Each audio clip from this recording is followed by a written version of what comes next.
What's going on, fitness coaches? Welcome to another episode of the Change Lives Make Money Online Trainer Podcast. It's your boy, Brian Mark. And in today's episode, I'm joined by my clients for one of my favorite coaching calls. This is PODCHATS, where my clients come up and ask me questions. Before I get into PODCHATS, I just want to let you guys know that Cole and I are discussing the next event. It is going to be in September, just letting you guys know. So I want to give you guys a big heads up. The tickets are not going to be dropping anytime soon, but I just want to plant the seed for the next event. All right. Next event is going to be in September in Kelowna. It's likely going to be somewhere near the start of September because I have there's something going on that I can't say because my wife will kill me. Cool. Without further ado, let's get into PodChats. You got to tell me a win first, and then we're going to get into the questions. Let's start with Miss Ronnie Travis. Good morning, good afternoon, good evening. How are you? Hey, I'm good. Okay, so wins is I've already had 2 calls this week. One is going to pay tomorrow, just waiting until payday. And then the other one is on a monthly payment. So I'm building up that reoccurring. So that was a 6K contract. So that's always exciting. And yeah, I'm just booking more calls. Things are good. Okay, so right into my question. So we did like avatar audits last week, and I know that I need to be more specific.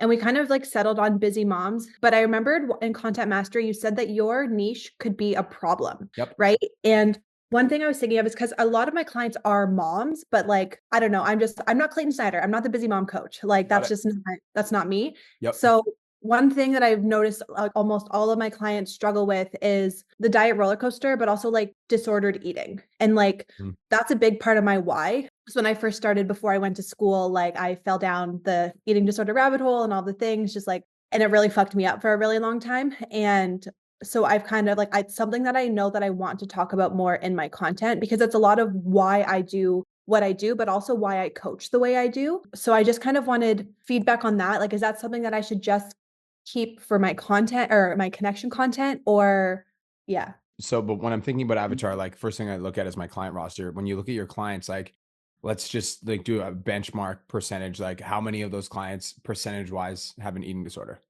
or have had one? Probably the majority of them. Like they may not have had like an eating disorder where they made themselves throw up, but they have like disordered eating habits. And I would honestly say almost probably over 60% for sure. Okay. Now, I don't think this is the thing. Like when we're thinking about avatar and who we want to speak to, I spoke with this in the Millionaire Mastermind yesterday. I think that the connection content, like if you're putting out content that's about your story, like that's going to attract those types of clients by themselves. Do I think you need to double down and make all of your content about that? I don't think so. Because I think that like if we think about the 3 content pillars, like connection, proof, and value, like that can literally be 33% of your content strategy, in my opinion, without having to change anything. And then that's going to attract, that's like your why. That's why you get to speak to. When I'm thinking about like avatar, like you don't necessarily have to label it a specific person like moms, but like when I'm thinking about avatar, I'm thinking about like, what are the words that they are saying to you? Like, what's the language that they're saying? What's the problems that they're bringing to you? What's the struggles that we're bringing to you? So it's almost like that's where we become focused on the problem, because if we're just focused on a person, we're like, okay, I work with busy moms, and then that's all you talk to. Then all of a sudden, like there's people in your program that aren't busy moms, and they're like, what about me? So it's like going in, this is how I think about avatar. So like your connection content can be your disordered eating content. And then for the value content, I'm going to make it really simple. Go into your type forms, list out the questions people are asking you, go list out the problems that they're asking you about in the language that they're asking you about them. And then I would figure out what these women do for work. So like I would ask your clients like, yo, what are your guys' careers? I'm just curious. Drop a comment on this post and let me know what your career is, or just send them out a message. Hey, I'm just curious. What do you do for work? Like, I want to work with more clients like you. So what do you do for work? Figure out like the types of careers that these women are in. And then you can go to ChatGPT and you can ask it like, hey, a lot of my clients that are in my coaching program are, office workers that have 9-to-5 jobs or management jobs. What are some common struggles that they all have that I could start using in my content? So it doesn't necessarily have to be a specific label. Like it can be avatar, can be words that you're using in your content that are going to resonate with that type of person. Does that make sense? Yeah, totally. So then like I changed my bio last week to say like I help busy moms, blah, blah, blah, blah, blah. Like, do I leave that? Do I take that out? Like I help women isn't necessarily specific, but like at the same time, like it's not just like you said, like I'm not just talking to moms. So I'm just wondering about that. Yeah. So like I don't think that the label I like the avatar busy moms necessarily, because like again, if we think about it percentage wise, how many of your clients are moms? A very high percentage. Like Like I do 60, have 70, 80, probably 70. 70. Okay. So there's still 30% of your client roster. That's 30% of your income that aren't moms. And it's like, it's not like you have a super big passion for just mom specifically because you're not a mom yet. I'm not putting that out there for you. If you're going to have kids one day, that's what you think. Not anytime soon, Yeah. hopefully. Yeah. But yeah, I don't think like, I think that you should be focusing on a problem. So like, I think you can say like, I help women who have struggled with bad eating habits is like a more in line with what you're trying to do because that's more a problem than a person. Yeah. Okay. That feels better. Yeah. Yeah. Awesome. And I also don't know if you should use the word disordered eating. Well, two things. No. Number one, Facebook and Instagram are really fucking strict with that kind of stuff. And two, I also think that that doesn't like there's a lot of women that'll have bad eating habits that won't resonate with the idea of disordered eating. Well, and that's kind of what I was thinking too, is I don't want to talk because like for the longest time, I didn't even know that I like had one, like, because it's Mm, just a lot of the things are very normalized. So I wasn't necessarily going to say that, but it's just the underlying thing that I wanted to help with. So, yep. okay, that's Cool. awesome. Okay, awesome. I was going to get you to look at my content a little. I watched the CLA one from last week, and I think I know what I need to work on. Which CLA one? The one where you talked about content, like if your content sucks basically. And I feel like for me, like I need to get better at like getting more tangible value. Hooks has been something that been just like I forever am trying to improve on. And like, I don't know, my energy enthusiasm is like a little bit better, but I don't know. So those are the things I'm kind of thinking I need to work on, but I am open to suggestions on how I can improve that this week. I'll watch a couple of your videos. One sec. Let's see. Husband, you didn't cheat. You ate food. That's it.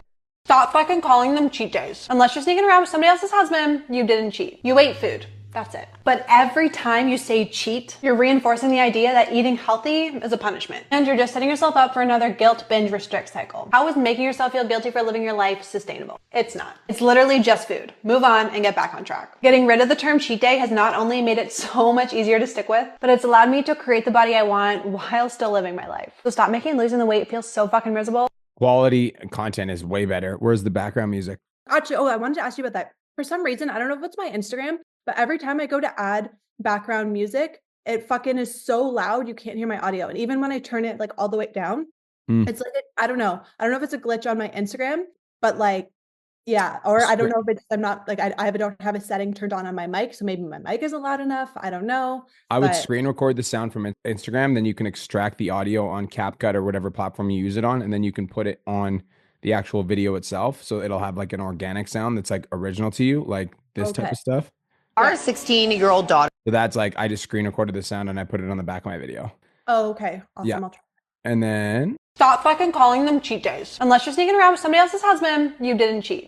so like I actually like that hook. I think that it like the video script itself can be condensed because you repeat the same thing like multiple times. So like Stop fucking calling them cheat days. Unless you're sneaking around with somebody else's husband, you didn't cheat. You ate food. That's it. But every time you say cheat, you're reinforcing the idea that eating healthy is a punishment. And you're just setting yourself up for another guilt, binge, restrict cycle. How is making yourself feel guilty for living your life sustainable? It's not. It's literally just food. Move on and get back on track. that could have been the end of the video. Getting rid of the term cheat day has not only made it so much easier to stick with, but it's allowed me to create the body I want while still living my life. So stop making losing the weight feel so fucking miserable and follow to learn how. So I think the end of it was like too drawn out. So it's like saying the same thing multiple times. Okay, I fucking hate this trend. Using your past self to shame yourself into working out is not fucking inspiring. See, I used to work out. Let's see. I missed a workout. I ruined everything. I missed one workout this week, but I know the one workout doesn't make or break me. I can't believe I've already eaten half a bag of chips. I've already ruined everything. I might as well eat the whole thing. Oh my gosh, I only ate half a bag of chips this time. That's so much better than normal. I'm just gonna put this away and get back on track. Ugh, of course I didn't lose any weight this week. Nothing ever works for me. The scale didn't move this week, but did you notice? I actually really like this video style, but I think if we're gonna do that, then I would do it like I think you should do this again. Do it again, but I would do this. Here are 3 tips to help you lose. So like split screen it. Oh, So okay. I have one side of the screen, you have like the bad person saying the bad thing, and the other side of the screen, you have the good person saying the good thing. I think that video style could go fucking turbo with like the good, bad fitness habit. So I like this style. I would just change the way that you actually deliver the message itself. And then let's see one of the ones that are doing well. When my past self makes my future self dinner. One of the reasons why so many people don't ever reach their fitness goals is instead of using their current self to like benefit their future self and thinking about her, they're only thinking about them now. Like obviously I like the cuts here. The cuts here are better than this. Stop fucking Yeah. calling them cheat days. Unless you're sneaking around with somebody else's husband, you didn't cheat. I think the script here is better though. Stop fucking calling them cheat days. Unless you're sneaking around with somebody. That one was kind of a random. Honestly, I'm surprised that one did. I wasn't even going to post that. I was just like ranting kind of while I was like making my dinner. So I didn't put a lot of effort into that one. Like I didn't set it up or anything. More of that. Feels more organic. Like I also think that like when you're doing it, so like this. Okay, I don't know who needs to hear this today, but I saw this video. This is like there's too much on screen. Oh, okay. It's like confusing. Whereas like if you watch my videos, it's like there's only one thing on screen. 16. And it's like I try to keep it like as short as possible. Like How much? Yeah. Like I try to keep it as short as possible so that it's like really fucking easy to understand what the video is about. So like when you're writing your hooks for your videos, like to go on screen, you want to make it like condensed because like it's just it's like overwhelming. Brevity is not my strong suit. Yeah. I could definitely work on that. Yeah. See, like 3 easy stops to hitting your protein goes faster. Fit girlies. Well, hey, it's me. I'm fit girlies. It's like there's just way too much. People are just gonna go. Yeah. Okay. So I would try simplifying that. And I also think you should do more organic stuff like this. Okay. You have to try these date Snickers bars. They are so good. They're like, it's like, it just feels more natural, you know? Yeah, and I definitely like those videos are easier, like they're easier to make and I do feel less cringy posting them. So, okay. Cool. But that is the problem is I don't do scripts when I do that. So I do end up going on. So it's just time to mesh. Yeah. I'll figure out how to mesh but then you can edit it afterwards. So you can just fucking ramble, let yourself ramble and then edit it afterwards. True. Okay. Awesome. Thank you so much. You're welcome. Have the best day ever. You too. Bye. Marilyn, what's up? Tell me some wins. Well, last week I was sick, so I couldn't even talk. So I wasn't able to book any calls, but so far I have 5 calls for this week. So I'm excited about that. And I wanted to ask you, I told you I have a challenge going on, a couples challenge. And so I haven't done calls with couples. So what would the framework be for that? Exact same framework. And you need to control the call. So the way you control the call with couples is like, what's going on, guys? Super excited to have you guys both on board. How's your guys' day going? And then let them both individually answer. And then you're going to run through the script and then you're going to be like, okay, so what we'll do is I'm basically going to ask you guys the same question. And it's basically to get me, a little bit of clarity on exactly what you guys are struggling with so that I can identify what your biggest problem is and blah, blah, blah. So what would you say is your number one struggle in your fitness journey? And Marilyn, let's get you to go first. Yeah, I'm struggling to lose weight. Perfect. That totally makes sense. And like, how long have you been struggling with that for? For about a year. About a year. Okay. What about you? What about you, Zane? What's the biggest struggle that you have in your fitness journey? I can stay consistent. So what I do is I'll just control the conversation and I'll guide the question from person to person. That's what I'll do. Typically speaking, there'll be one person that kind of takes control of the call in terms of like on their end. Like there'll be one person that talks more. So let them talk more. And then when you're pitching the program, the biggest thing that you'll have to change is like letting them know how you're going to be able to work with them together. And so like what we're going to do in the program is like, so obviously you guys are going to have wildly different workout programs because you guys have different goals in terms of your workouts. So your workout programs are going to be updated every 4 weeks. For your meal plans, what I'm going to do is I'm going to make sure you guys are eating actually similar meals. And the reason for that is it's going to save you money on grocery bills. And it's also going to make it fun because you guys are going to be eating similar foods because I'll just make sure that your meal plan's aligned. Does that sound good? Perfect. And for the accountability, obviously you guys are on your own journey. So I'll be holding you guys each individually accountable. We're going to be sending you a check-in form every single week and we're either going to make progress or make adjustments. Does that sound good? Yes. Perfect. Okay, cool. So in regards to the actual coaching program itself, typically speaking, it would be $1,500 per person that joined the coaching program. So it'd be $3,000 total. But because you guys are joining as a couple, what I'm willing to do is I'm willing to knock off 20% of that. So for both of you guys to join today, it would be $2,400. How does that sound? Okay, perfect. All right. So just kind of give that offer at the end and pitch it where I can like make it work for their household, basically. Correct. Mm-hmm. Okay. All right. That's all I had for you for today. So I cannot wait. As soon as you close a couple, post in the group. I'm excited. I'm excited to celebrate with you. Yes. Thank you. Hi, Marilyn. Yo, D, what up? What's going on? How the fuck are we doing, King? Doing great. I'm gaining some momentum. So I signed a couple new clients over the past week or so. I'm at my new price, and I have 1,000 new followers on Instagram. So that's look at this fucking guy. Yeah, right. Congratulations. So yeah, I appreciate it. That's part of my question. So I have just 2 quick ones. So number 1, best way to warm up my new audience. So I guess, getting some hands raised. I know challenges are great. I've never done a 4-day. So I was thinking about that, but I'm coming off of a free 2-week challenge right now. So when would be the appropriate amount of time to wait to run a 4-day? You could run a 4-day privately in the DMs right now. Okay, cool. So like literally you could like run a 4-day challenge and you could say like all your new followers, hey, Nick, thanks so much for the follow. Are you here on a fitness journey or just going to join the content? They reply and you're like, hey, I don't know if you'd be interested or not, but I'm actually running a free 4-day challenge, free 4-day name of challenge starting next Monday. Want me to send you some details? And they're like, sure, what's included? Then you send the graphic and you're like, it's going to be 4 days of workouts, accountability, training, and I'm going to hold you accountable and help you start your fitness journey. You in? Question mark. They say yes. You send the type form, go ahead and fill this out. Send me a screenshot once you're all done and I'll get you added to the group. Cool. And then they fill it out, send a screenshot, and you can fill it with 20 to 30 people just like that. Cool. All right. That sounds perfect, man. So that's one thing. That answers that. One thing. Second thing is live streams. How often are you going live? So I'm doing live 5 days a week. Perfect. Yeah. So like that's the easiest way to take somebody from cold to hot really fast is to go live, because then you go from like an Instagram reel guy to like an actual human. Beyond that, other ways to warm up clients faster is like just making sure that you're like, how many followers are you growing by per day, per week kind of thing right now? So right now I have my boosted post at $10 a day. So that's bringing in maybe like 20 or so a day. And then I have a couple posts organically that are popping off that are bringing about 10 or so. So I'd say about 30 a day. Okay, perfect. So just making sure that every single day on your stories, you're posting social proof, because these guys are following you for the value. So you want to make sure that every single person that comes into your audience always is seeing the clients that you're currently working with.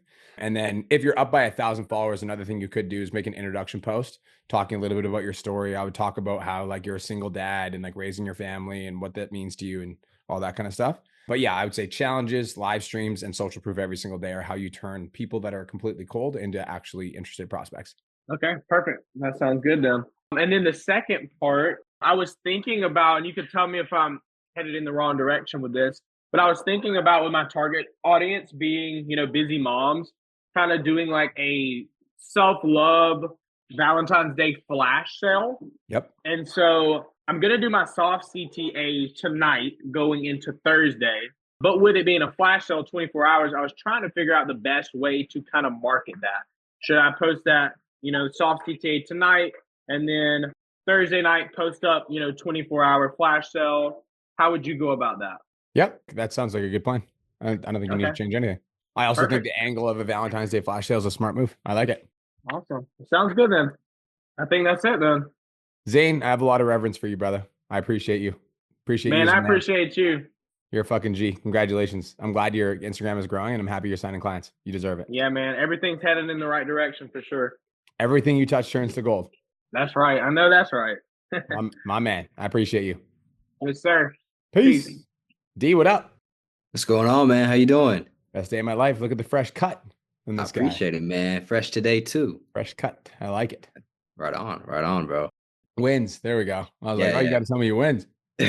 So the video that practically went off last week is still doing pretty well. It gained me about, I want to say 200 followers or more at this point. I have to go back and check.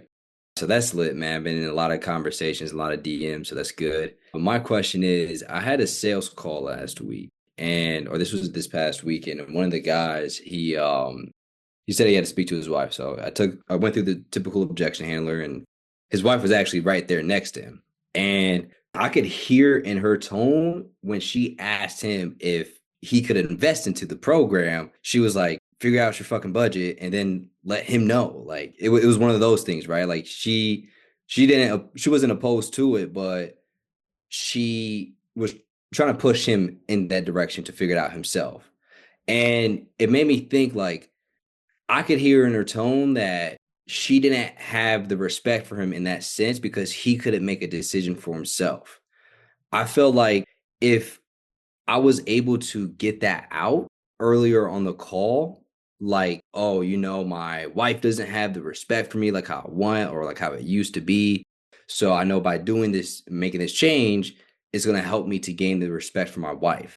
So my question is, how can I pull on that earlier in the call that, he wants to not only do it for himself, but, gain the respect from his wife so that I can kind of handle that objection earlier and sooner, or not even have the objection because, he said that his wife doesn't respect him. Does that make sense? Did he say that though, or did you feel that? He didn't say it. I just felt it. And I just heard from like her tone of voice that she was like, So to follow up on this, have you spoken to this prospect since? No, I haven't. Okay. But did you guys book a follow-up call? No, no. He just couldn't afford it. Okay, he couldn't afford it. Okay. So that's a hard question to ask because it's like not every relationship is going to be like that. Like if Right. you wanted to start exploring that option, then it's like, does your wife know we're speaking today? Does she supportive of your goals? And like, what's your guys' relationship look like? Would be the third question that I would ask her on that. Okay. But I also think that like this is like an isolated incident, and I'm not a big fan of making changes to my entire process based on an isolated incident. Like if this was like every fucking call you were getting on while you were running into something like this, cool. But it's like if this is an isolated incident, like how I would handle it at the end is like first things first. Even if he said he couldn't afford it, I would still follow up with him because it sounds to me like she was basically stating like you need to figure this out for yourself. So I still would have booked a follow-up call with him to see if there was any sort of thing that we could work out because I know that I could sell him on something if we got him on a follow-up call. Because on that follow-up call, you could have had that conversation with him.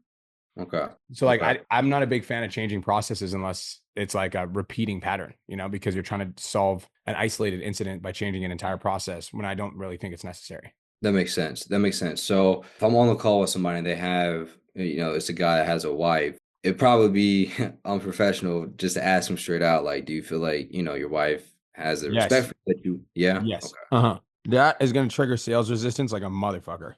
Yeah, that's what I figured. Yeah. Okay. If somebody asked me that question, I'd be like, you can go fuck yourself now. Goodbye. Yeah. All right. Okay. Because it's like, I would know that the only reason you're asking me that question is because you want to sell me some shit. Mm. You don't care about my relationship. So you could ask, how's your relationship with your wife? Like, how are you guys doing? Because, and then you can say, a lot of my guys that are coming in that are struggling with their fitness goals, like kind of impacts their relationship. Is that the case for you? Or like, how are you and your wife doing? Like you can say something like that. And I think that would make it easier. Hell yeah. I like that a lot more. Okay. A lot of the guys that are coming into my program have, struggled with, relationships due to the fact that they let their fitness goals slip. Is that you guys or like how are you guys doing right now? Yeah. Do you feel like that impacts your guys' relationship at all? Yes or no? Yeah. Yes. Fire.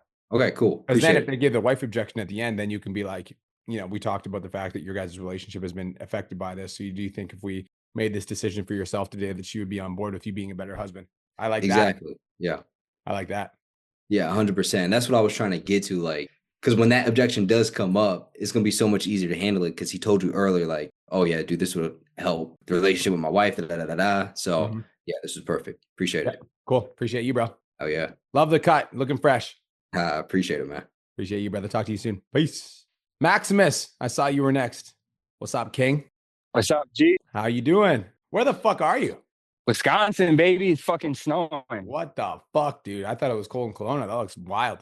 Dude, I'm flying up to Bali tomorrow. That's my fucking win. Yeah. Look at this guy. I love that. For those of you guys that weren't here for PODCHATS, I challenged Max to buy a trip and he did it. Max, can you hear me still? Yeah, I can hear you. I just muted because there's a fucking snowplow going past me. Cool. Hit me, brother. So my question, so I like got a boosted post going right now. It's cooking pretty well. So similar to Zane's question with like the new followers and whatnot. But I'm just wondering, like, it seems like a lot of these like conversations are just dying off really quick. And it's like, I kind of get like partially into the script. And like, when I try to follow up with them, like it doesn't always lead into having another conversation. So I'm wondering if there's like any better strategies on how to like, get these people to respond or I can definitely say going live, I fell off in the last week and just getting all this shit ready, but that's not an excuse. So I definitely got to get back to that. But do you have any lead magnets? Yeah, I've got a couple, but whenever I do like my soft CTAs on Thursday, like I don't get like anyone to raise their hands like ever. Like it's always like the same, like 5-6 people. So like, but if you have lead magnets, then you can start the conversation. You can be like, hey, by the way, I did write an ebook titled How My Clients Are Losing 15 Pounds Without Giving Up Their Favorite Foods. Would you be interested? I've been doing that. And then I went to the DM audits on Monday and the DMs I sent had that start to it where it's like, I hit them with the opener and then they respond. I'm like, I tied into fitness and I ask them if they're like here for the content or into fitness themselves. And that's usually when I would say something about the resource. And she told me to stop doing that so early because it's like too salesy. If I just like out of nowhere, I'm like, oh, you want this free resource that would be paired to your goals. I agree with whoever the fuck said that. Whoever said that is very smart. Sounds like fucking they've been in the program for a long time. No big deal. I agree with that statement. So like it would be like here for the fitness or you're on a blah, blah, blah. And then we're like, yeah, I'm on a fitness journey. You're like, cool. Tell me a little bit about your story. Like what got you into fitness?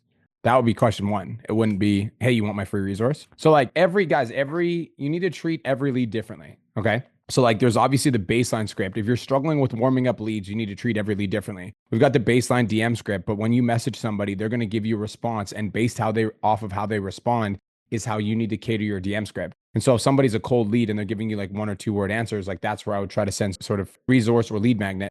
If somebody's a warmer lead and they're giving you warmer answers, that's where I would just go into the DM script and try to build that relationship. And if somebody's a hot lead, I would try to book a call as soon as possible.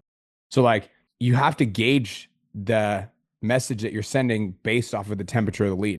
Regardless, I do think you should ask like 1 or 2 or 3 questions before you would even get into there. So like, are you on a fitness journey or just enjoying the content would be number one. If they're on a fitness journey, it would be something around the lines of like, cool, like tell me a little bit about your story, like what got you into fitness. That'd be question 2. Question 3 is like, and like based off of something that they said, I would ask them a question based off of something that they said. And once I have that answer from the 3rd question, I would either decide if I was going to send a free ebook or resource or continue the DM script. If it was like a warm or hot lead, I would continue the DM script. And if it was a cold lead, I would try to send a resource. Does that make sense? Yeah, no, that actually makes a lot of sense. Because that's where I was like trying to figure out like where the best spot would be to plug that. Because like after she explained that, I was like, okay, that does kind of fucking make sense. So I was just trying to figure out when to do that. So probably question 3, like if I'm thinking through my DMs right now on a fitness journey or just enjoying the content, and then they're like, if they're like just enjoying the content, I pretty much am like, cool, if you ever have any questions, let me know. If they're on a fitness journey, then I'm like, sweet, like how long have you been like working out for? And I'm like 2 years. I'm like, what's your story? Like what got you into fitness? So like those, like that that's question. Yeah, I never asked that, but that would be a way to like they could even bring up pain points sooner. bro, that's the money maker. What's your story? That's like the magic question. What's your story? What got you into fitness is like the magic question. Oh yeah, that's fucking sick. I love that. And then my last question is kind of revolved around the trip, bro. I was wondering if you could I don't know if you saw my DM or not, but like different like, mindsets to go into this trip with, or like, I've just never traveled across the world. So I'm just wondering, like different shit, like bring in like protein powders and like supplements or like different shit like that. And also just like kind of the mindset around like how I should be approaching this, if you know what I mean. So I would say like you're a cute bastard. That's what I'm gonna say first. Second thing, so like I would think baseline supplements, so like protein powder, pre-workout. Those are pretty much the only 2 that I take. So protein powder, pre-workout, supplements. Mindset wise, in order for your business to be successful, before you do any of the work that you have to do that you might have to do while you're traveling, or also in the first couple days there, because you're gonna be exhausted when you get in. You're gonna have jet lag for like the first 4 days. So like I would spend the first 4 days like get lots of sleep and then try to like get yourself into a routine, but just understand you're going to be way more tired in the first 4 days. Mindset wise, big mindset that I have going into every single trip is I always make more money on the trip than I spent on the trip. That's like Okay. 100%. So if you spend $5,000 on the trip, then make more than $5,000 while you're there. Like in Bali, it'll be like you can work until noon and then fucking go do shit. And sometimes Okay. going and doing shit is like going to a coffee shop and plugging on a project that you really care about. But like pretty much at noon, it's going to be 9 p.m. PST back in Canada. And at that point, you can't really DM prospects. So work till noon and then fucking go do shit, go explore, try new things, see if you can connect with people in Bali. Watch the sunset on Okay. the beach every day. I like that. Yeah, that's kind of what I was thinking. I just didn't know because, obviously I'm trying to do a little bit of like soul searching and whatnot. And I just was, just want to know the right mindset to go into it with. And for like the supplements and shit, can I just put that in my bag? Like, do I have to take them out of the tubs? And I don't fucking know, bro. Toss them in your check bag. Okay, bet. Sounds good. All right. Appreciate you, bro. Fucking love you. I love you too, bro. See you soon, Thanks for the bro. help, man. I Yes, got sir. Peace. Brian, my guy. Yo, Yo, what the fuck, Man, eh? 12, I 10K by the end of the month. What are we talking about? yeah, so that's my win. You already know. Yeah, I had a reel go like turbo viral, like 6 million views on Instagram, and then it went off on Facebook too randomly. So, like after that conversation we had in Calgary, it just lit a fire under my ass, and I'm into hippy dippy shit too. And I was like, this is the reason why it happened is because I had that conversation with Brian. So Yeah, can you share a couple insights that me and you had from the conversation? honestly, I think you said it. You mentioned in the podcast, like in the beginning, where my goals are too small. Like I was just aiming for too small, and like we want to be like realistic with our goals, but also we want to be optimistically, delusional as well with our goals. Like and like I had a goal of like hitting 10K followers by the end of the month, and that was like my realistic goal. But you challenge me, be like, yo, why can't you hit that next week? And I'm like, I don't know. Why can't I hit that next week? I can, right? And I think the main thing was just volume, like posting 2 times a day. And then you asked me that. I was like, why aren't you posting 2 times a day if you have the time, if you can? And I'm like, I don't know, but I should, right? And so I think it's just doing more. It's just doing more. I literally just sat down like when you left, I sat down and I was like writing notes on my phone of what we talked about, and I was just like taking it all in, and I just wanted to send Yeah, I'm grateful for you. I appreciate you for having that conversation. Appreciate you, bro. I'm fucking here for you. I'm glad I could help. Okay, cool. So I had a similar question with like Max and Zane. Like obviously with the influx of like new followers, new leads, cold leads. I know I have a different problem now, like lead gen or like not having enough leads is not the problem anymore, but now it's more of like a nurturing and like conversion problem, right? So what's the best way to kind of like manage the influx of like new leads? Like I was thinking either a magnetic giveaway for 10K followers when I do hit it, in the next day or two, or is it like maybe like a 4-day challenge? Yeah, so I think that you got to think about the psychology of like magnetic giveaways, 4-day challenges, like how. So two things. One, this is for all of you guys. Out of every 100 people that follow you, 50 people are never going to buy anything from anybody. 35% of those people are going to make a purchase within the next 12 to 24 months. 15% of people are looking to make a purchase within the next 90 days. Your goal is to find those 15% of people. So like with all of your lead gen efforts, for those of you guys that are like sending all those DMs, just know out of every 100 DMs that you send, 15 people are going to be even somewhat interested. So just keep those numbers in mind so that you don't get discouraged when people are not interested, because it's just going to happen. That's marketing. Every marketer on the planet experiences this. So just like understand that as your audience grows, it's just going to mean that there's also going to be more people in your audience that are not interested. Whether you should do like a magnetic giveaway of like a 4-day challenge, you just have to understand the psychology of each. So magnetic giveaways, in my opinion, are more effective when you've got, I think it could work for you because you've been slowly growing. I think you should do something around like a magnetic giveaway for the sake of getting all the hot leads out of the audience. So like right now, there's a bunch of people in your audience that are likely like on the fence because you've been slowly growing. It's not like you hit 10K overnight. So it's not like it's going to be like 5,000 new followers. So I think a magnetic giveaway could be really effective. So a magnetic giveaway is a really good tool to use when you've got a bunch of people that are in your audience that are like on the fence. And you will know that because you've been building your audience slowly over a period of time and delivering consistent value. So I think a magnetic giveaway would work really well for you. 4-day challenges are designed to take cold to warm prospects and turn them into hot prospects. So I think both would be effective. But I think just because you're hitting a 10,000 follower milestone, I think a magnetic giveaway, you would have a really good reason to do it. Fair. Okay. Yeah. Okay, so I'll run that. Second question is I don't know if you know the answer to this, but I had a boosted reel that I can't boost anymore because the message on Instagram was like, it was like due to poor quality. And it was like, you have to like, I don't know, like redo it or something because they can't no longer boost it. But I've boosted that one like 5 times. And the 6th time that I wanted to boost it, it literally said I can't boost it anymore. So have you ever had this like happen to you? And like, Yeah, I've tried contacting Meta and they don't have an answer. Just repost it. That's what I do. Yeah, if Meta doesn't have an answer, I sure as fuck don't have an answer. I don't fucking know. I would just repost it. Okay. And also, if you boosted it 6 times, just keep it boosted, because then you don't have to keep boosting it, not boosting it, boosting it, not boosting it. Just keep boosted. Oh, like just until I stop it, essentially. Yeah, runs forever until it paused. Okay. All right. That's all I have. Appreciate you. Thank you. Congratulations. Fucking send me a message when you hit it. Send me a video. Sure. Peace. Peace. Mikey, what up? What's going on, man? Big bearded Mike. What's happening? Tell me some wins, King. Renewed a client last week. Running a 4-day challenge Monday. I'm adding 5 people each day so far since Monday. So I got about 12 in there right now, which is cool because most of them are all new leads from my boosted reel and from my wife's mama's groups. So it's nice. So I have a easy question. For some odd reason, when I go on Instagram on my phone and I'm trying to message old leads and old followers, when I open up the message, I don't see anything. But when I send something and I close it, I reopen it, all the messages come up. So it's like I don't know which one's an old lead and I don't know what's a new lead or a new follower. Is there a way that like something going on with Instagram that I need to know about or something I just not doing? No, we run into this as well. Okay. And is it from a phone that you haven't messaged them from before? Like, is it from your? No, same phone since I started this business. Yeah, I have no fucking clue. Yeah, I wish I could tell you an answer that was better than that. We run into that sometimes too, and then we send a message and we're like, "Fuck, we've been talking to this person for 6 months." I know it's fucking annoying. It's just more work. Yeah. So if I had your business and I was trying to solve this problem, I would probably send a super neutral message at first, like, "Hey, Mike," and then if there's other messages in there, you'll see them after you send the message, "Hey, Mike." Okay. All right. That's it. Thank you. Simple solutions to complex problems. Sure. All right. All righty. Sammy, what up? Hey, Brian, how are you? Best day of my entire life. How are you?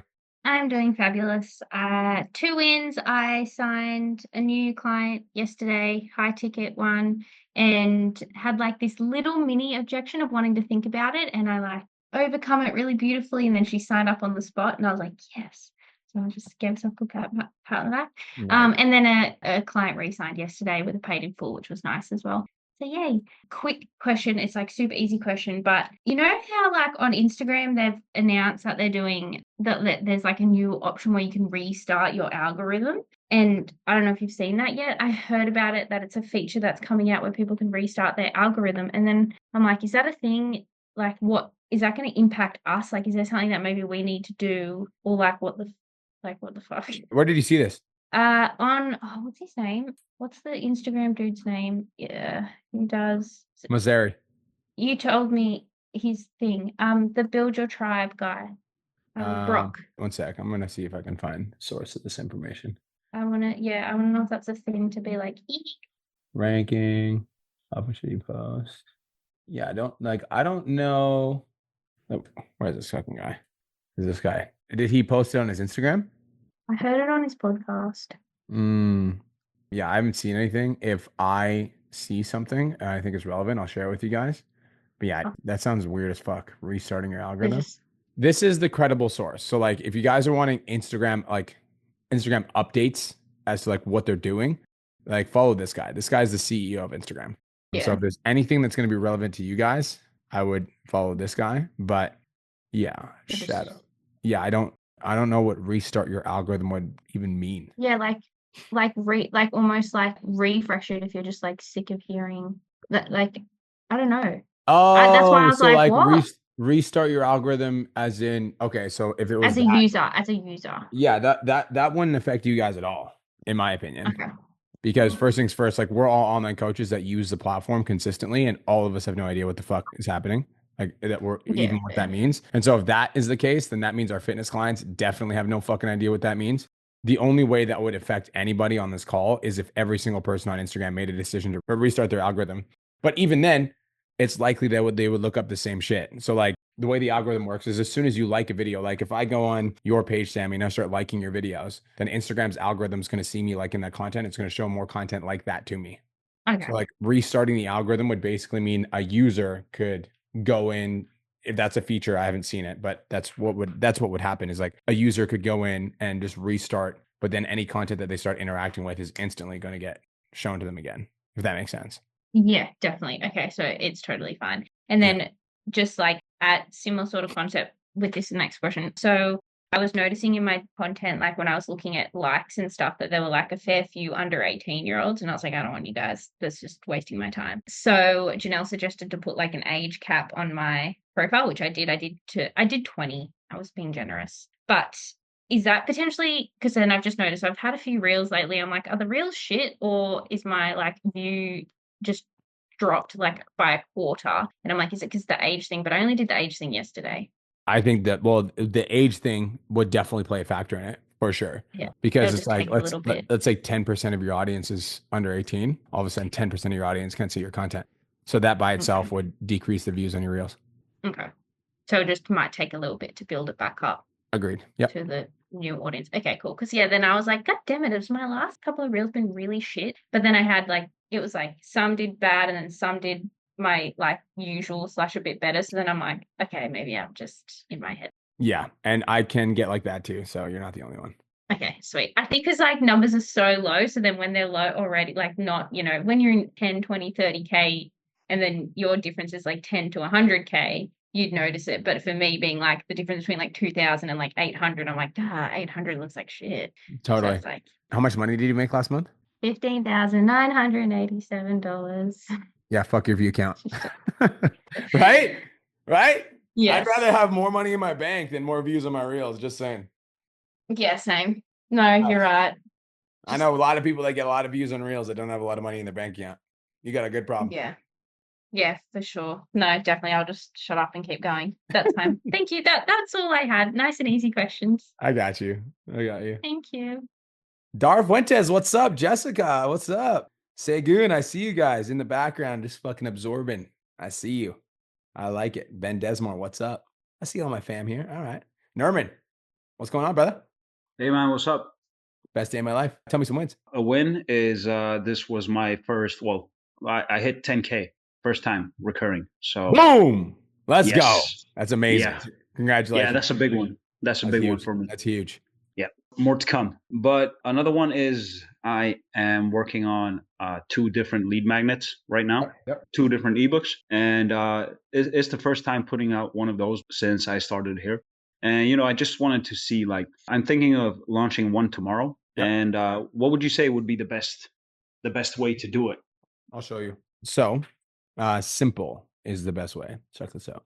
So I go, like, I do a story like this, and I would say like free whatever your ebook name is, and then it's gonna say like what is your ebook about?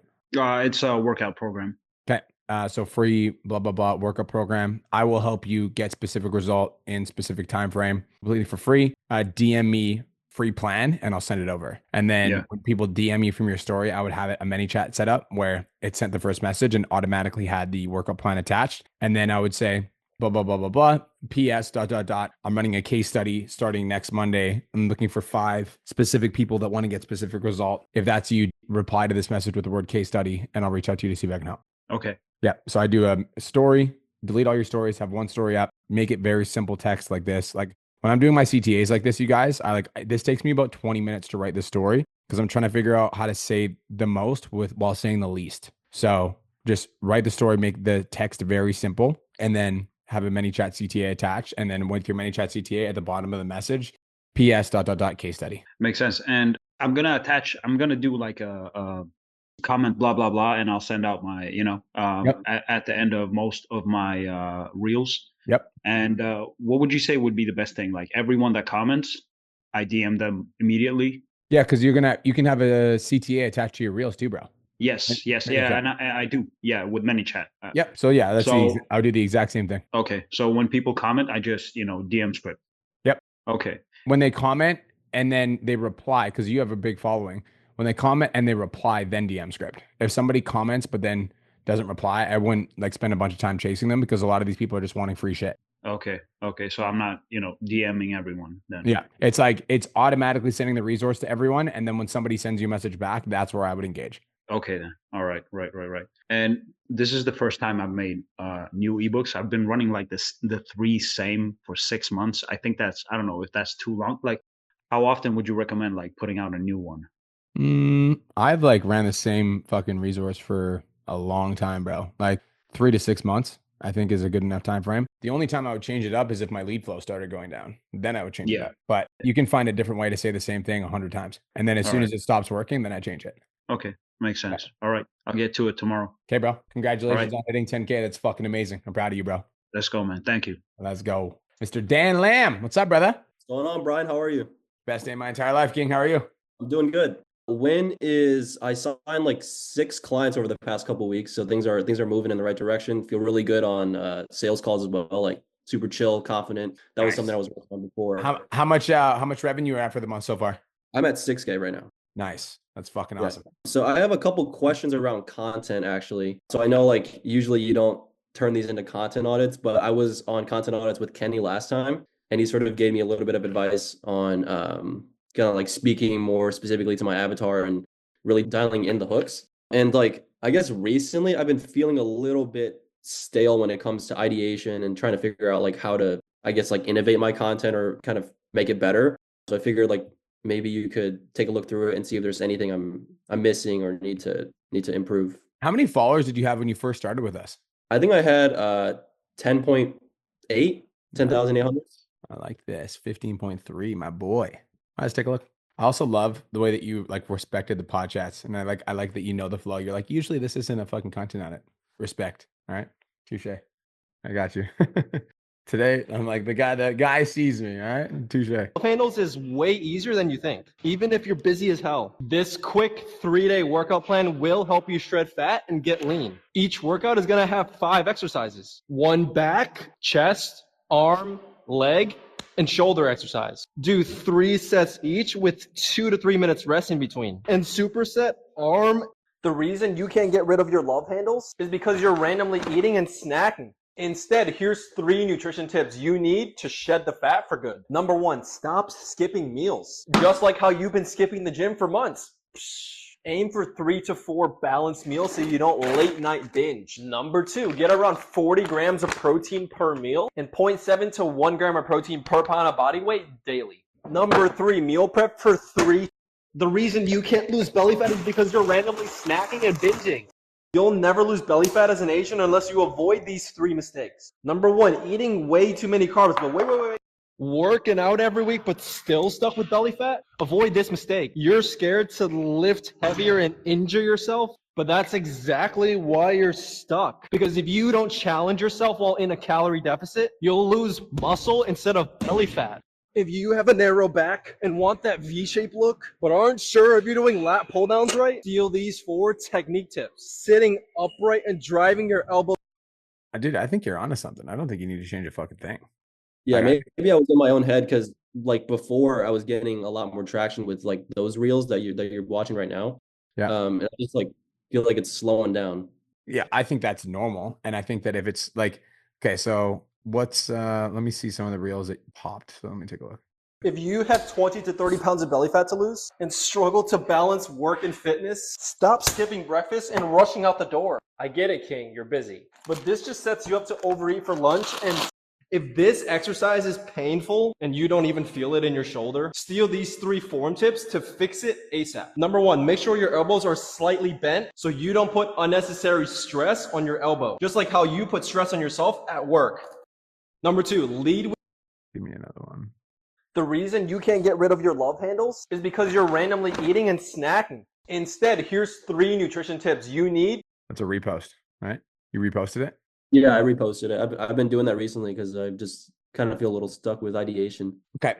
So few things. One, you've got a unique style. Okay. So take your unique style and run with it. I also like when you feel stuck with ideation, who are you looking to for inspiration? I have like 4 or 5 creators. So actually Nick Conway is one of them because he's got like interesting content. Anthony is one of them.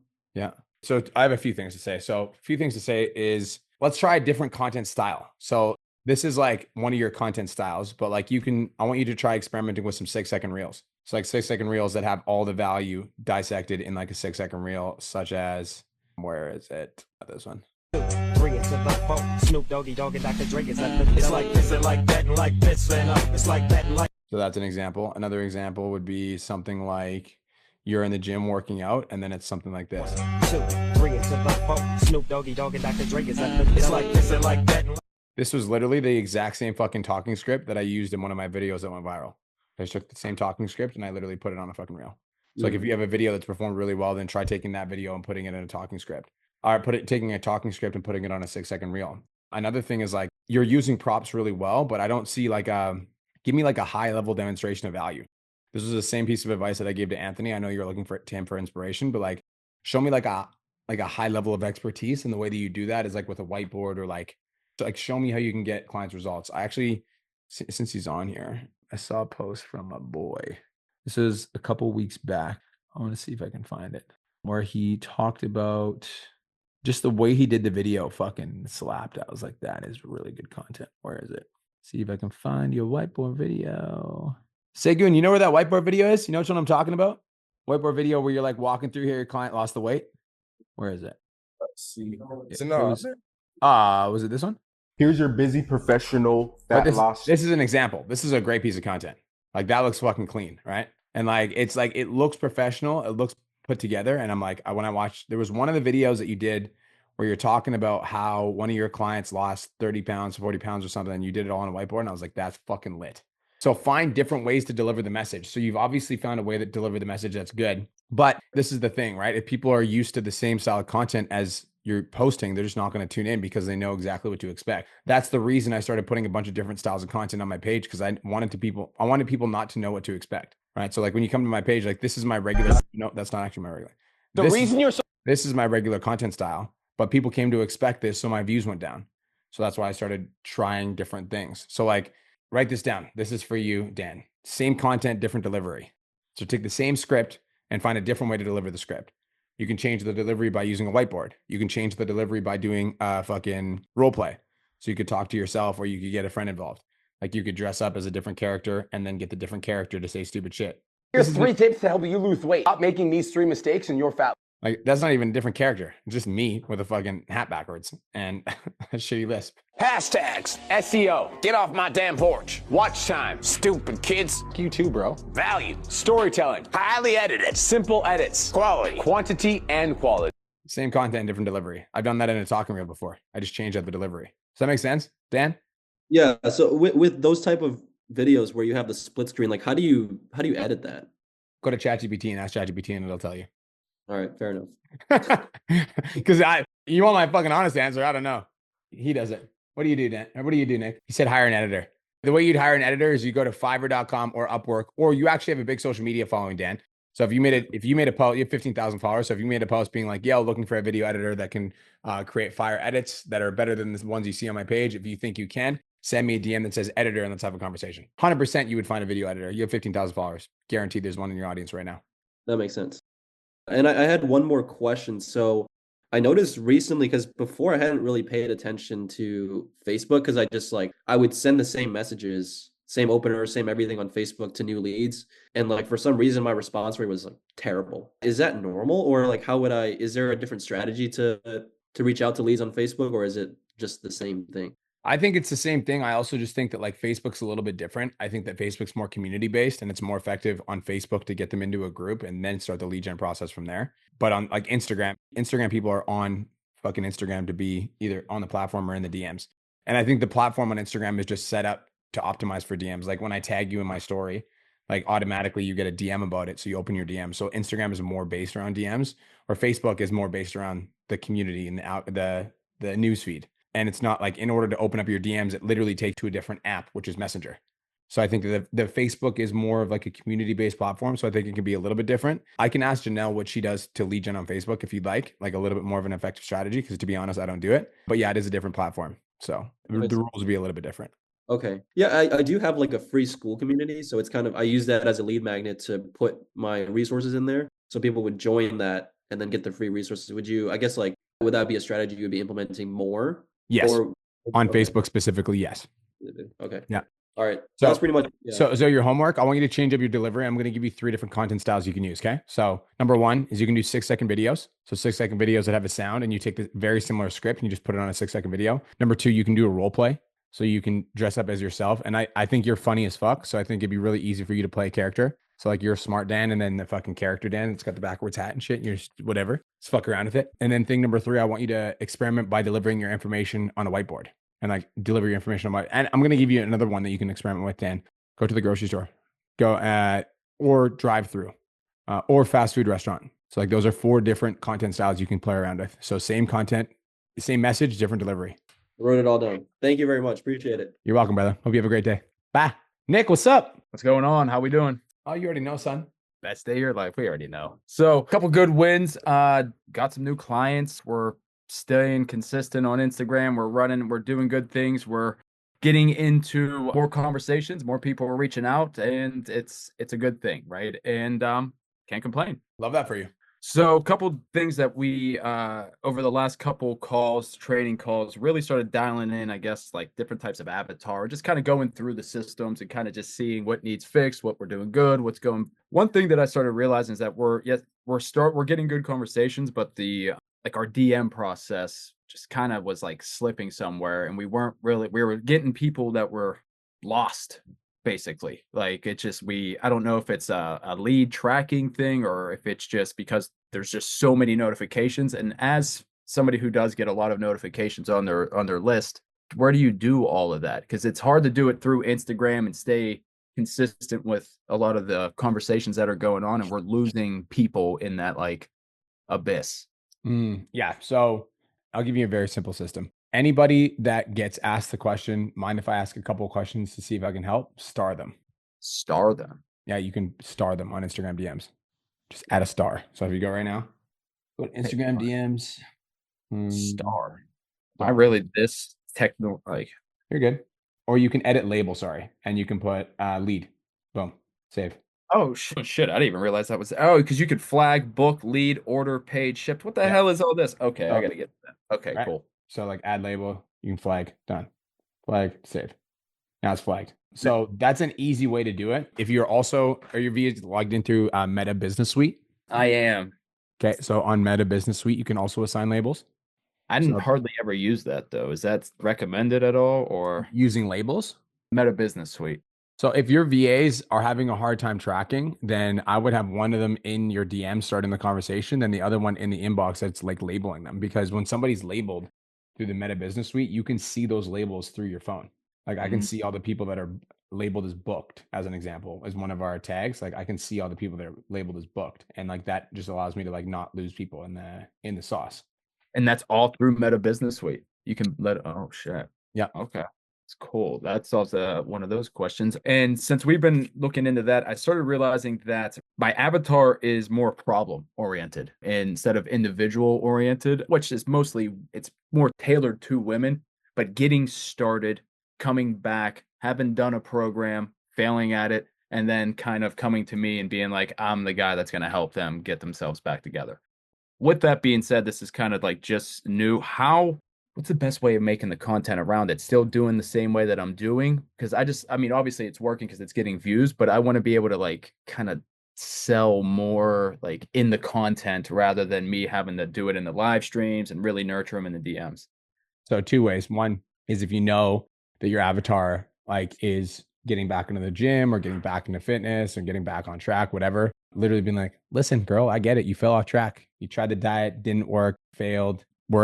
You're at the gym in the fucking program, and then all of a sudden you dropped off. Good thing you're here. All right. Let me put you on some game. I'm going to give you an at-home workout that you can do from the comfort of your own home. You don't even need to go to the gym. So like just using language like that in your content would be one way. Another way is give me a video that you did recently. Just name any video you did recently and what it was about. So here are three. If you want to build stronger arms and you don't have any equipment, this is something I want you to do. And it was loop band exercise. So if you want to build stronger arms and you have no equipment, this is exactly what I'm going to get you to do. And don't just take my word for it. This is my client, Sarah, that's been in my program for 2 months, and she does these arm workouts on a regular basis. Okay, cool. Let's get into it. So kind of flash that as like almost like a second, third hook almost in a way, because you're hooking them in with the first one and then boom, keeping them on with the second. Like, wow, what the hell is this? Yes, but it's not necessarily keeping them in. It's like I'm selling you with the second line. Oh.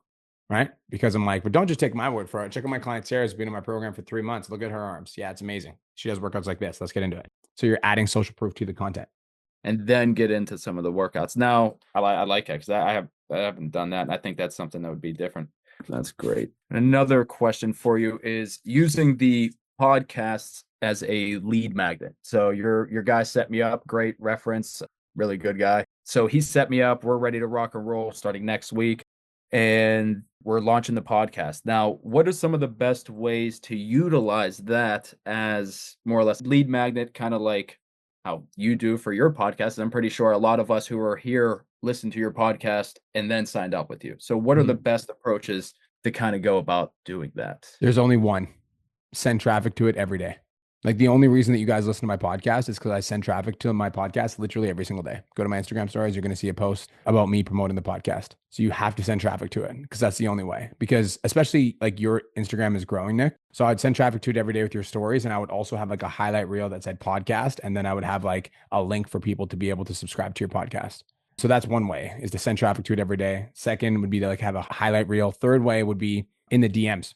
So anytime somebody's a new follower, you're in a conversation, be like, oh, by the way, do you listen to podcasts? And they're like, yeah, sure. Why? And you're like, cool, I have a podcast designed for blah, blah, blah, blah, blah. Send the link. Be like, check it out. I think you'd love some of the episodes. I think you get a lot of value out of it. And then I just send a podcast episode. And now somebody that just became a new follower, subscribes to my podcast, listens to 3 episodes, comes back and they're like, holy fuck, sign me up. That's pretty much, yeah. Yeah. That's awesome. Yeah. So send traffic. You got to send traffic. Don't rely on the podcast algorithm. You got to send traffic to it. And how would you, like saying that I'm launching it next week, what would be the best way to just, because like people already know my audience, I've been warning them up over the last last 2 months. So they know it's coming. They know it's there. Like just keep putting it in the stories. Do I make a post? Do I make a reel? Like, what do you think is? Once you actually, have you launched it or are you going to? He has, everything's loaded in there. We're just ready to rock and roll, just waiting on. Basically, we were thinking because it was Super Bowl, it's Valentine's Day, it's just a lot of just other distractions. So we're just going to kind of hit it right after all that stuff and just make it, kind of doing that. So Monday, the 17th is the launch. So do a $500 giveaway, post on your Instagram, do like a carousel $500 giveaway. All you have to do to enter is number 1, subscribe to the podcast. Number 2, leave me a 5-star rating on the podcast with a written review. And number 3, screenshot the episode that you listened to and post it on your Instagram stories. I'm going to choose one person that completes all these 3 steps in the next 7 days, and I'm going to give you $500 cash. All right. I can't. I wish I could write that fast. I'll get that on the replay. That's why we listen to the podcast, right? That's right. Shit. All right. You're the man. I appreciate you. Time to get to work. I appreciate you, bro. Always good to see you. Bye. Jackie, what's up? Hello, how are you? Best day of my life. How are you doing? I'm good, thank you. So my win is I'm doing my 4-day challenge right now, and that's going pretty well. So that's exciting. And then I'm also co-hosting a retreat this weekend, so that'll be fun too. So it's a really busy week. Yeah. Cool. So anyways, my question is, I've been getting like the financial objection a lot on sales calls, which ties into the spouse, even though like on the application, they'll be like, yes, I can afford it, or I'll make it work, they're choosing, and then that they are empowered to make the decision. So I was asking Janelle like how to make content to overcome financial objections, but she was saying like they're not seeing me as an authority. So to post more social proof. So I feel like I do social proof at least once a week, and then I do a lot of myself as social proof. So is there anything else that like I'm missing to like be seen as an authority in terms of that, like in terms of content and stuff? Yeah. So 2 things. One, I agree with Janelle in the sense of like if there are a lot of these people that are jumping on calls, so like I'm going to preface this. A lot of these people that are jumping on calls with you, are they new to your audience, or have they been there for a while? I feel like they've been there for a while. Most of them, it's 50-50, I would say. Okay. So the authority advice is very relevant if they're new to your audience because they don't know who you are. It's not as relevant if they have been there for a while. So the advice is right. It's just like it has to be put into context. Now, I'm like a little bit different in the sense that like I want to overcome these objections. If I know that I'm consistently getting these objections, then I'm going to bake the solution into my sales process. And also, I think that making content about it is good. So how do you make content to overcome these objections? Literally, you could do a 6-second reel where you go to Starbucks, it says $15. You go out to eat, have a drink, it says $100. You go out to fucking get your nails done, your hair did, $250. And then go to invest in a fitness couch. I don't have the money. Like that kind of stuff. So good. Right? Okay. That kind of stuff. That's so good. Thank you. Thank you. Pat myself on the back. So that's one way, but I think another way would be addressing it on sales calls. And so the way that you would do that is be like, okay, cool. So like, what do you do for self-care? Jackie, let's just role play. What do you do for self-care, Jackie? Everything. I do massage, lashes, nails, pedicure, yoga. Massage, lashes, pedicure, yoga. That's amazing. Do you have a personal trainer right now, Jackie? Yeah, I see him like once a month though. Once a month. So you're going out for massages, getting your nails done, getting your hair did. But when it comes to your fitness, you're only going to see your personal trainer once a month? Yes. Damn, girl. You're investing all these things into looking and feeling better and not into your health. What's going on? Well, I work out 6 days a week on my own. Yeah, that's fair. That's fair. I respect that. Okay, cool. And then I just continue on with the fucking call. Okay. And then that's because I do like self-care is a big part of like what I am about. So that's great. Okay. And then at the end of the call, they're like, yeah, I can't afford it. Like, you just told me you get your nails done, your hair did, your makeup done, your lashes done, and you're investing all this money. And the reason you invest that money is to look and feel better, correct?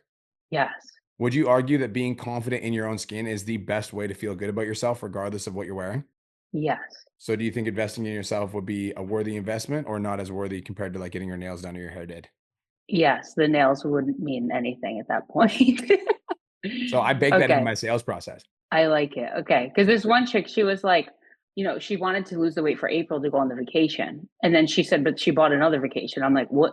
In my head, and I try to be nice because I'm a little soft, but like in my head, I really do have these thoughts. And I'm like, but what's the point of going on vacation if you're not going to look good? You know what I mean? Like you're saying you want to look good, you know, like it's crazy. People spend money on that, but I should just say it, I feel too, in a nicer way. Yeah. So like, I would just say and be like, okay, cool. So like, what brought you to this call today? And she's like, well, I want to lose weight for my vacation. You're like, okay, cool. Like how important is it for you to be able to like look good on your vacation? It's very important. Okay, great. So I want you to imagine that you're on your vacation right now. You're 15 pounds down. You're in the best shape of your life. You can see your abs. How does that feel? Feels amazing. Okay, great. Now I want you to imagine yourself on your vacation. You haven't lost any weight. You still have those extra 15 pounds that you're trying to lose, and you're not confident in a bikini, and you're wearing a t-shirt to the pool. How does that feel? Horrible. Okay. You know what I mean? Yeah. Like, let's fucking talk. Let's talk. Okay. All right. Okay. I need to get a little less soft, I feel. Okay. Okay. Everybody write this down. Ask questions that make people aware of consequences. Ask questions that make people aware of consequences. So like, I will ask you. So like, how do you want to feel on your vacation? Amazing. Okay, cool. How would it feel if you went on that vacation and you didn't lose the weight and you didn't feel confident in a bikini? So you were wearing a t-shirt at the pool. That's the worst feeling ever. That's a really good piece of content too, because I can talk about my story. It's horrible. You're sitting there wearing a one piece. You just got to get drunk so you feel great. It's a really good piece of content. Thank you for that. I agree. So you can address it. Okay. So like any objections that you're getting on calls, you can make content about. That's going to be a really good one. Okay. Yes, it is. Because I feel like some of these are almost like some of these women are almost comparing it to like Beachbody programs. And I'm like, no, you're getting a coach. You know what I mean? Like, I don't know if they're like not educated. That's kind of like the vibe ish. Maybe. Which is shitty leads, I guess. But nope. It's not shitty leads. Okay. It's uneducated leads. And the only reason they're uneducated is because you haven't educated them yet. So you can educate them through content about like, okay. Yes. Yes. Okay. Yes. How? Like the one that you were saying in the beginning? Like your how much Beachbody program sucks ass. Here's why. Okay. Like I do content. Because there's no coaching, blah, blah, blah, Yeah. blah, blah. Okay. I do content that's like your business coach that told you that you need to build a funnel and paid ads is a total dumbass. Let me explain. Like I'm going to address that. I can address that in my content. All right. Got it. Okay. That makes sense. Okay, perfect. This is so helpful. There's a lot to unpack there. So thank you. I have one more question. So you gave me a content audit, like probably like a month ago. I'm wondering if you can just kind of glance to make sure it's starting to look a little better, like aesthetically. You gave me like the things you said were you couldn't read the font. You said my angle, you were looking at the front of my face every time. And then you said it was boring. No, it's great feedback. I loved it. Now, it still probably is a little boring because it's winter here. So I really don't leave the house. Wait, look at that. 4,000 views. We weren't getting that in the other page. It's an awareness one. So I've been doing more awareness ones and they've been doing really good. Like they're funny because I am kind of funny. I'm just trying to figure out how to incorporate that into like my value content too. What's your name? Rachel. Rachel. And what do you do for a living? I just don't have the time to do all the things to lose weight between work, the kids, my husband. I feel like I already looked at this one, didn't I? You did. Yeah, that one. Yeah, These are kind of older. This is too far back. Oh my God, what am I doing? Too far back. It is easier to read. Okay.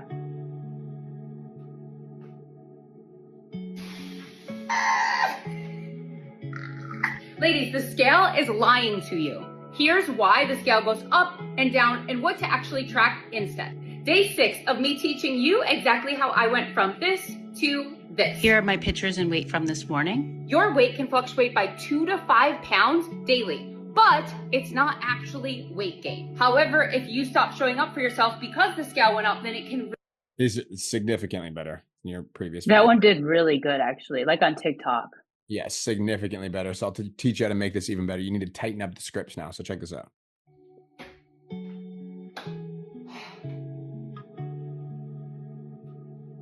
So like that's the end of that scene. Bam.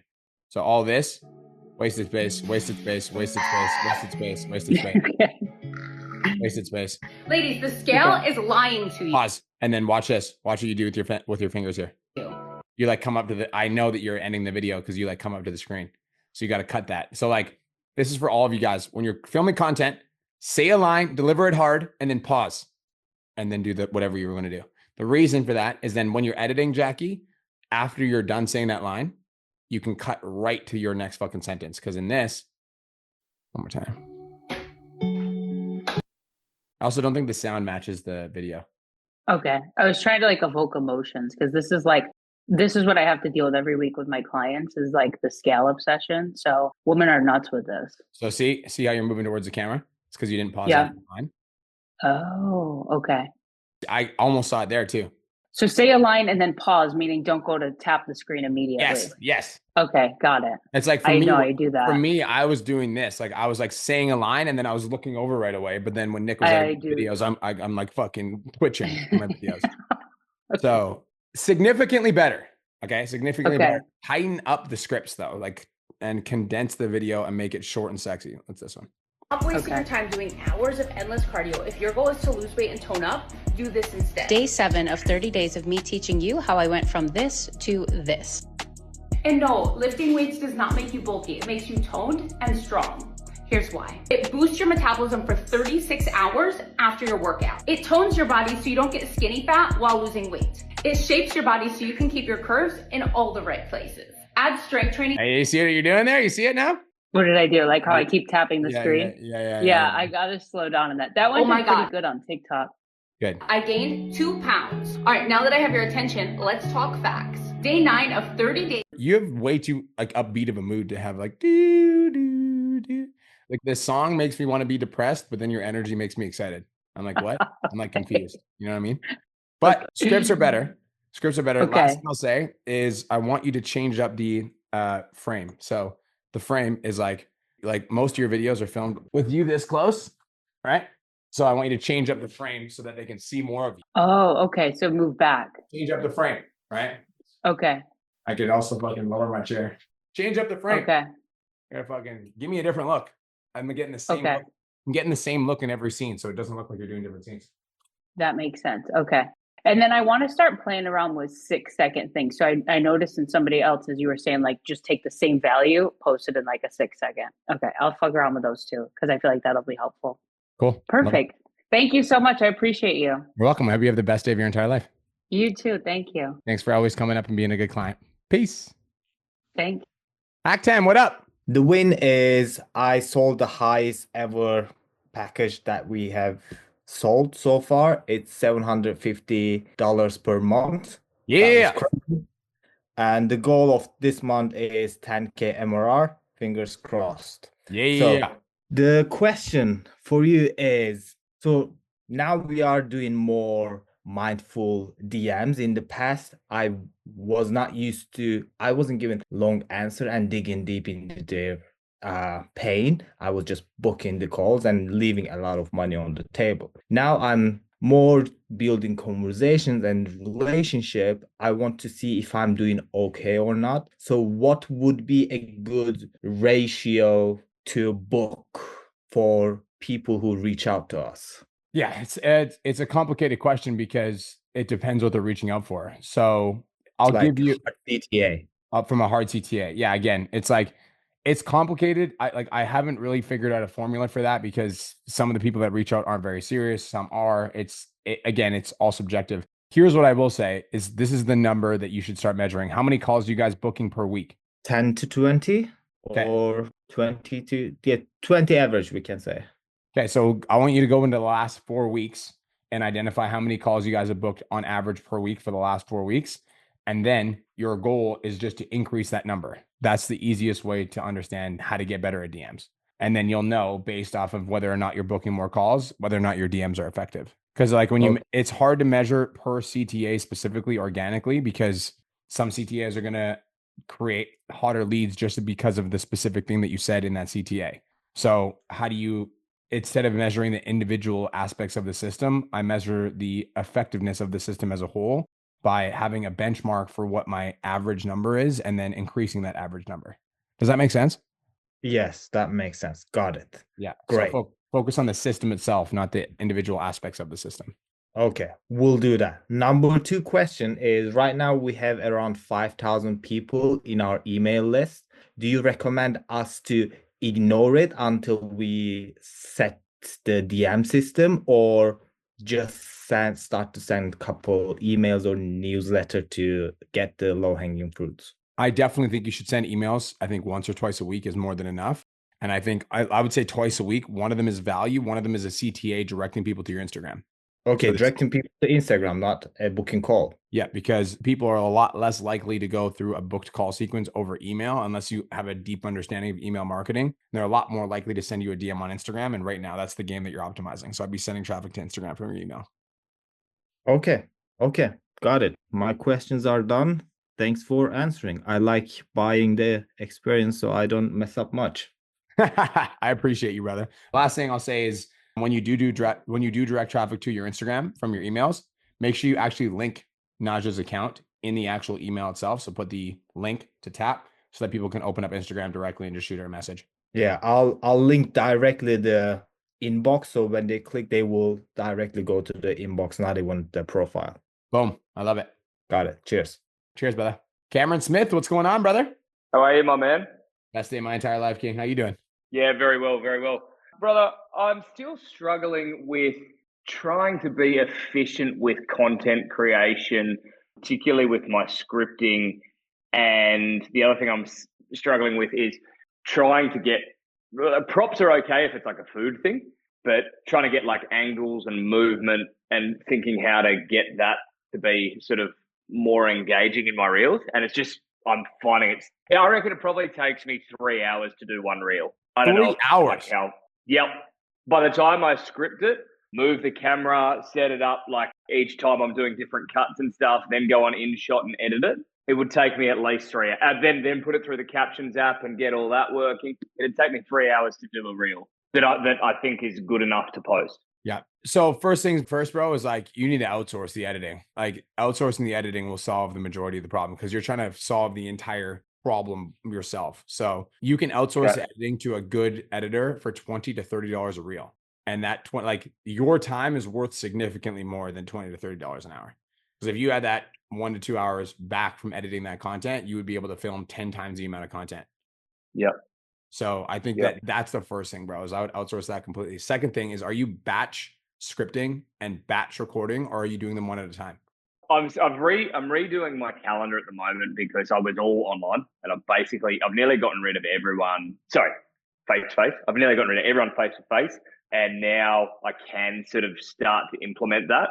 My batching day turned into a check-in day, which is today, where after this call, I'm back with check-in calls. So now I'm going to try to do like a Tuesday and just wipe everything off for that. So I'll be able to do that.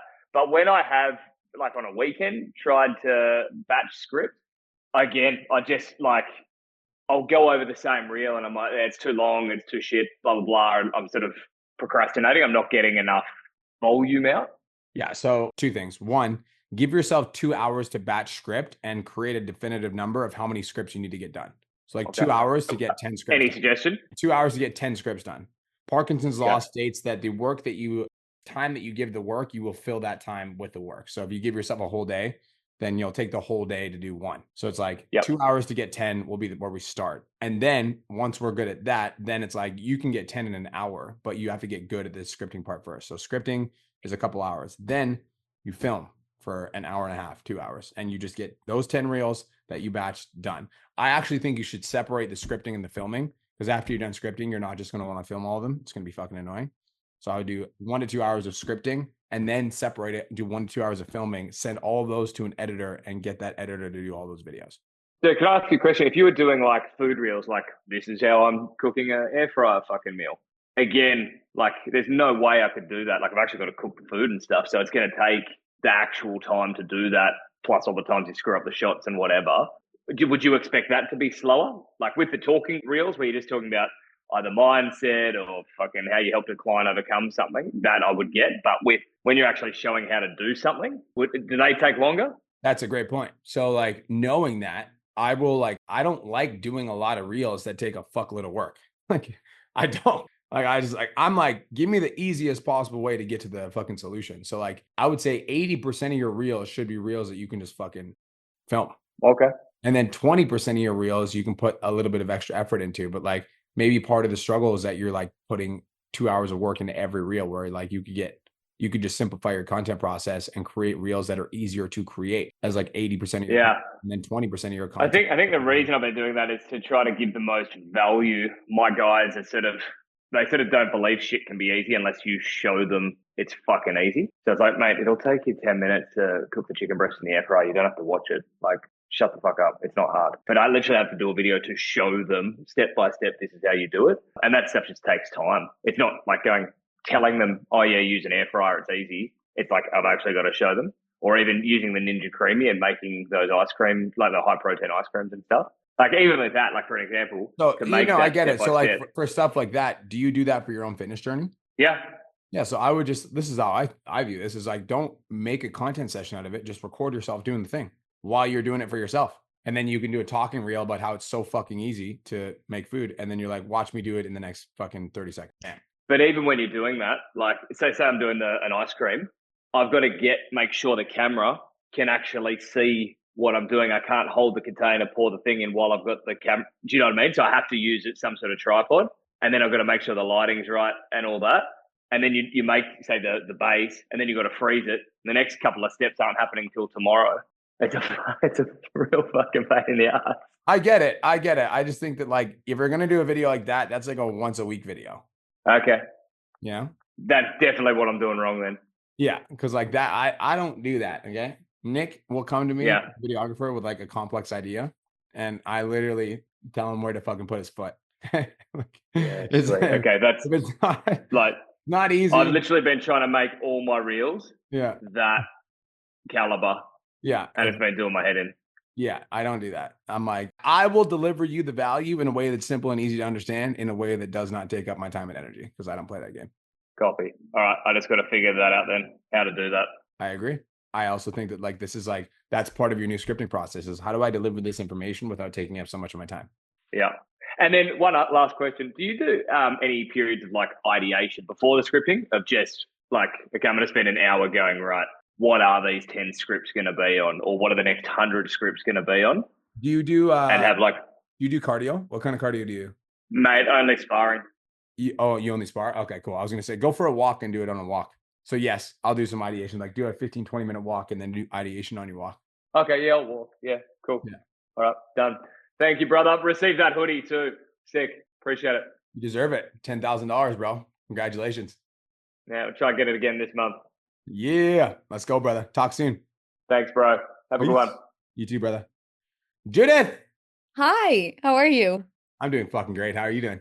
I'm doing amazing. I feel like it's been forever. Wins, I have a few. I feel like I literally haven't been on in like a month. I had surgery and everything, so I'm barely starting to pop up. But win number 1, hired a assistant coach, so that's cool. And then I got 11 clients last week, and I was literally like, what is happening? What is life? So that's super, super awesome. I don't really have too much. I do have a question, but I just kind of wanted to say thanks so much. I had surgery, so I was kind of like down bad, and I realized like, oh my God, I was looking back at like my monthly budget Excels and like past clients, and last year I was only making, I think this time, like $4,000 monthly, and now I'm hitting reoccurring. Like I just looked, this will be my highest, 13K. And I'm like, what in the fuck is like, this is so amazing. And so I just want to say thank you so much, because I just keep looking back over and over, and I'm like, why am I so terrified of all these different things when every single month it just gets better and better and better? And then we had that talk at the Alpha Land, and I was freaking the fuck out for nothing.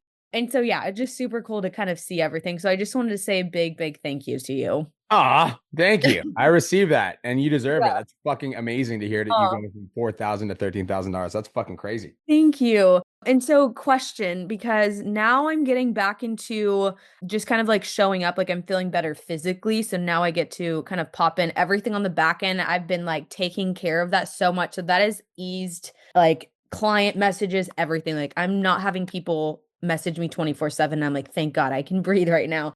But I don't know kind of where to start. Like I don't like, haven't really been posting too much. So I'm like, I don't know if I should be posting too much. I don't know if I should just be like giving all the value to my clients. This is the most amount of clients that I've had.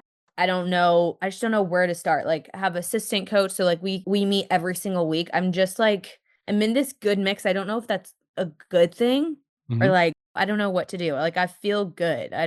But I know I want more. I want more clients. I haven't been getting a lot of DMs messages going, but I feel great. So I just don't know. I think it's whenever you're like out of your usual flow, the most important thing is you just need to refine a flow that works for you. Okay. So refining a flow. And I don't think that flow is like isolated towards like getting new clients. I don't think it's isolated towards like serving your clients. I think it's like finding time to do the things that you enjoy doing and also are necessary for the business in a way that feels good and feels easy for you. So I would get consistent. Like how many times right now are you posting on social media per week on average? None? Okay. Probably like once a week, which So let's start small. Let's say like we're gonna get back into like 5 times a week is like even just an update. Hey, what's up, guys? I'm coming back. That's post number 1. This is where I've been. This is what I've been up to, and then get consistent with like the 5 times a week. That's priority number 1, and then that's where you start. And then from that, then you can start building off of that. Be like, okay, what are the other habits that I think are really important? Because yes, your clients, you do have more clients. That doesn't mean you need to do more work. It just needs to it means you need to work smarter. So like looking at your community and asking yourself, like, how can you deliver more value to these people in your container without taking up a bunch of your one-on-one time? Is there a coaching call you can add? Is there like, maybe you just do a little bit more prep for your live stream so that people get more value? So how can you do a little bit of smarter work, not harder work? So I would say like find your new flow now that you're back and you're feeling good. Okay, I like that. That gives me a lot because yeah, I was like calls, like I'm like, what do? I feel great right now, like the best I've ever felt. So I'm just like, what do you do in this situation when things aren't going bad, but like, you just feel good. Okay, this makes complete sense. Yeah, I will work on this. I'm actually cleaning my house today too, so it'll give me some something to like decompress, kind of get everything going. But yay, I love this. Thank you so much. Thank you so much. Thanks for sharing that win with me. I love hearing that kind of stuff. So I appreciate it. Absolutely. Have the best day of your entire life. Thanks. You too. Brian, last and not least. Great name. Great name, brother. What's up? What's going on, bro? How you doing? Good, man. This is my first call on Wednesdays with you, so it was actually pretty cool, like hearing everybody's stories. So I guess I start off with the wins, right? Yes, sir. Okay, so close the deal at 6 a.m. in the morning on my birthday today. So that was pretty dope. Happy birthday. I'm running, thanks, bro. I'm running a point challenge for the month. So I'm doing a combination of workout check-ins, diets, posting themselves at the gym on Instagram, and all these points are like kind of, 5 points or 10 points or whatever the case. Pictures of themselves in merch, and even referrals, which is the highest points. Whoever gets to 1,000 points gets like 3 months of training. Cool. So I'm trying that out, seeing how it goes. And yeah, that's basically my ones for today. I love it. I guess my main question here is, I have a personal assistant who's been doing my IG and Facebook DMs, and they've been booking them manually. Would you recommend them? And it's been pretty decent, pretty good, but I want him to be a little bit more like time efficient.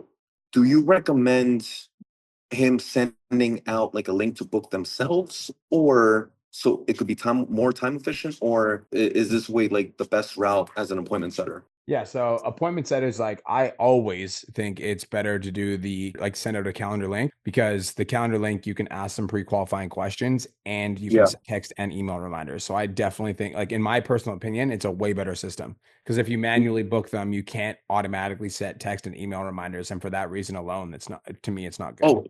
Let me clarify, Brian. So he's basically manually booking them through my CRM link, which is basically like a Calendly for me, and answering those qualifying questions for me by having a conversation qualifying them on DMs, if that makes sense.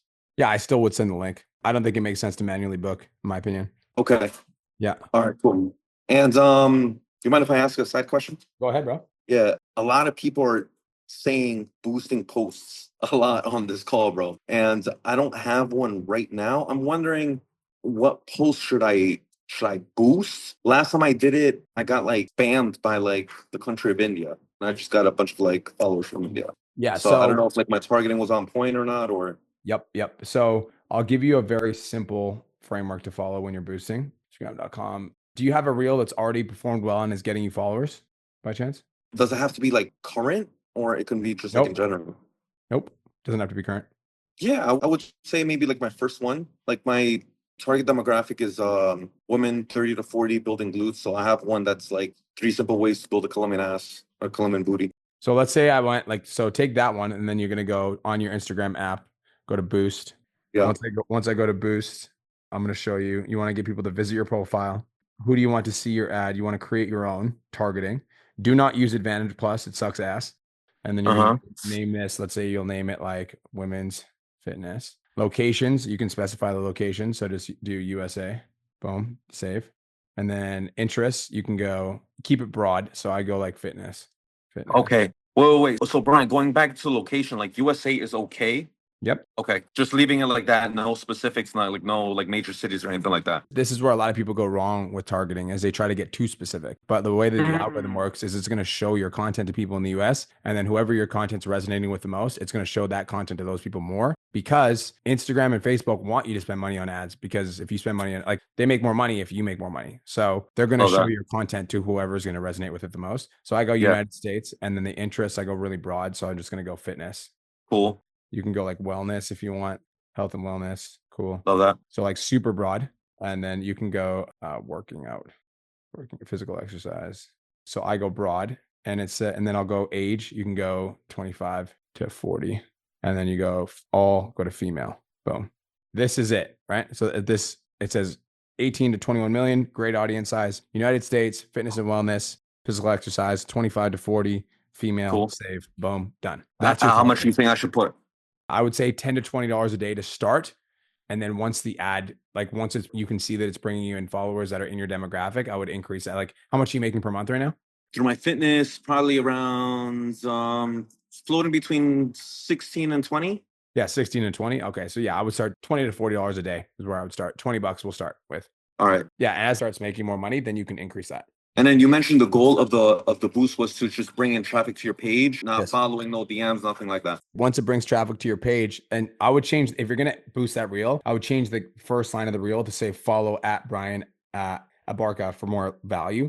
That's the first line in the caption. So when people see that reel, they're going to see follow. And then when people follow you, then you get your setter to send them a message. Hey, Brian, thanks so much for the follow. Are you on a fitness journey or just enjoying the content? Starting the conversation. Cool. So just to be clear, is visit my profile then? Yep. Correct. Not message me, nothing like that. Nope.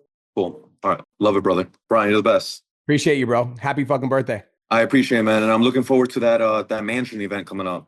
Let's fucking go, brother. It's going to be dope. Yeah. This guy literally fucking bought a mansion ticket from my audience just because he was listening to my podcast, and then he joined the program. That's gangster shit, bro.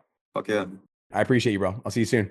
Peace. All right, guys. That's it. That's all. I hope you guys all have the best day of your entire lives. Thank you guys so much for being my clients. For those of you guys that stuck around the whole time, Ben Desmore, Nick, Jackie, Cam, Ronnie, Juan Diaz, Brian H, Hui, Johan, Justin, Sammy, Drew, Jesse. Appreciate you guys. Have the best day of your entire lives. Talk to you guys soon. Peace. Thank you so much for tuning into today's episode. Hopefully you got some value. If you did, and you want to learn more about how me and my team can help you scale your online fitness business to $10,000 a month, DM me 10K on Instagram at TheRealBrianMark for more information, and I'll reach out to you to see if I can help you grow an online coaching business.